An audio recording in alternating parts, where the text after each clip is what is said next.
चिराग पासवान कितना और लालची हो सकता है। उस अकेले सांसद पे मेरे प्रधानमंत्री ने विश्वास करके 5 सीटें लड़ने के लिए दी।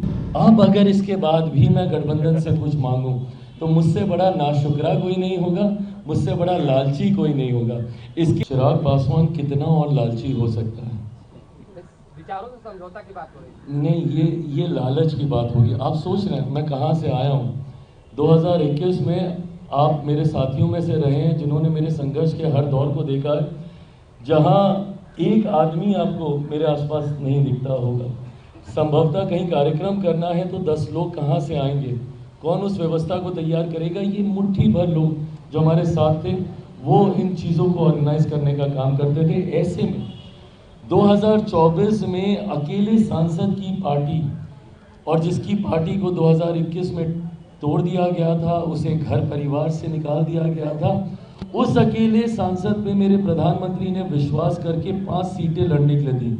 आज जब स्ट्राइक रेट की बात होती है कि मैंने 5 की 5 जीत के दी, वो तो सेकेंडरी है ना, पर ये विश्वास ही होना कि आपको 5 सीटें दी जा सकती हैं और आप जीत सकते हैं, ये विश्वास ही बहुत बड़ी बात है जो मेरे प्रधानमंत्री ने मुझ पर किया। उसके बाद उनके विश्वास पे मैं खरा उतरा, वो सेकेंडरी था। 5 सांसद मेरे जीते, एक सांसद वाली पार्टी के 0 में एक विधायक बोलने लगा था, बट जो जीते भी थे वो भी दूसरी तरफ चले गए थे। तो 0 विधायक वाली पार्टी को 29 सीटें दे दी जाती हैं चुनाव लड़ने के लिए। उसमें से हम 19 जीत के आते हैं तब, जबकि निरंतरता में ये नैरेटिव सेट किया जा रहा था कि सारी हारने वाली सीटें दी गई हैं। दहाई का आंकड़ा भी चिराग पासवान की पार्टी पार नहीं कर पाएगी। एंड जो कि इनोवेट डाटा के हिसाब से देखें तो सही भी था। 26 में से 29 में से 26 हारी हुई सीटों पर मेरे प्रत्याशी चुनाव लड़ रहे थे। बट उसके बावजूद ये विश्वास होना गठबंधन का कि आपको 29 सीटें दी जा सकती हैं और आप उसमें से 19 आप जीत कर आते हैं।